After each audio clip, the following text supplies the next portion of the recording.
first of a series of motion pictures about motion pictures. How they began, how they are made, and the people who make and show them. It all started less than 60 years ago when their prospects were so poor that Thomas Edison would not spend $150 to protect the foreign rights of his kinetoscope. The movies, like the automobile, grew up in the 20th century. But where the automobile is tangible and real, the movies are light and shadow.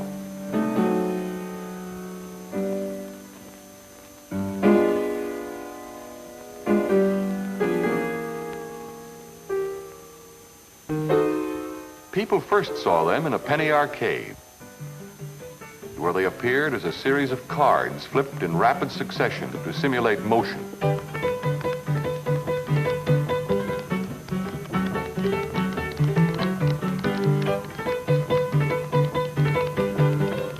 Then a continuous projection machine was made and the Nickelodeon was born. People could now gather in groups to view drama and the great events of history.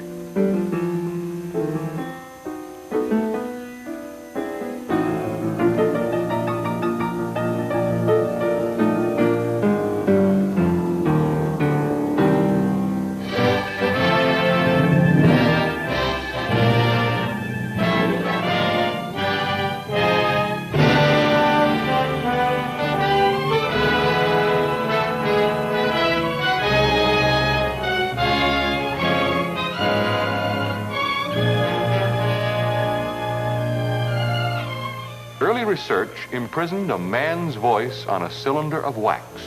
Further research in the field of electronics transmitted sound into audible impulses.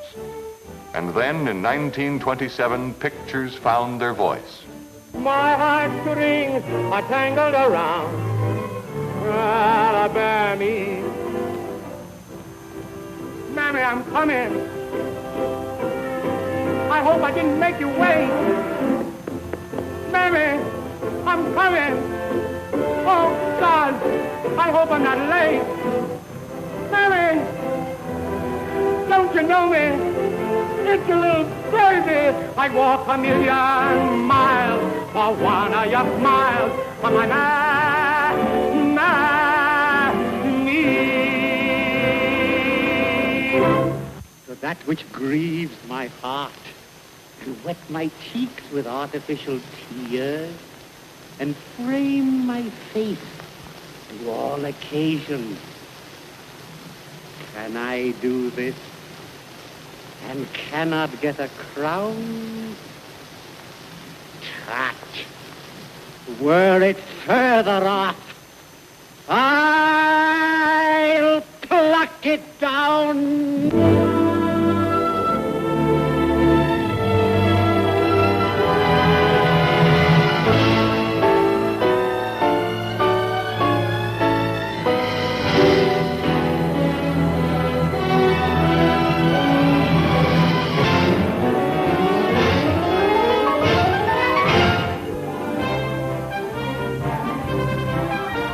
Today, 20 years later, the movies are played in more than 80,000 theaters throughout the world. People say it in 150 different languages and dialects, but it all means the same thing. Let's go to the movies, the greatest medium for entertainment the world has ever known.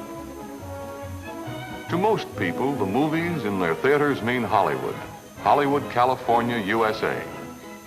The city that is not a city.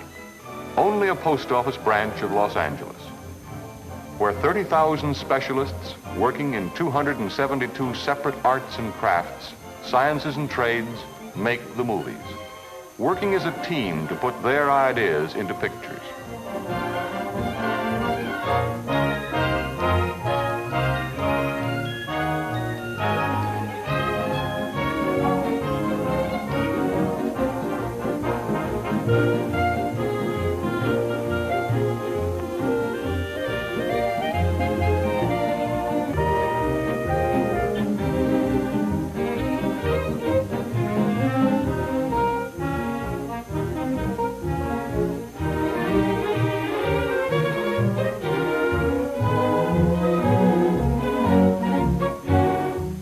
end product of their labor is a continuous piece of film about 1.5 inches wide and almost 2 miles long,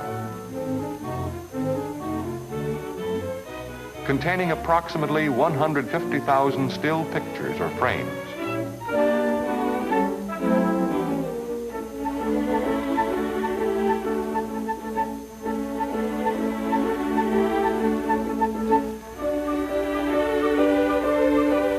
The reason these pictures seem to move is because of the fact that they can be flashed on the screen at the rate of 90 feet per minute, like this. Film is silver-coated cellulose. Cellulose is a byproduct of cotton. And there wouldn't be any movies if millions of bales of cotton weren't grown each and every year in our southern states. That cotton is shipped all over the country in order to go through a process like this. From cotton to cellulose, to a thin sheet of celluloid. Then silver is used to sensitize the film. The film industry uses more silver from our western states each year than is needed to plate all of the knives and forks and spoons that are used in this country. But cotton and silver are only the beginning. It takes a lot of other things to make the movies. It takes lumber and plaster. It takes paint, electric power, and all of the varied products of the gigantic factory that is America.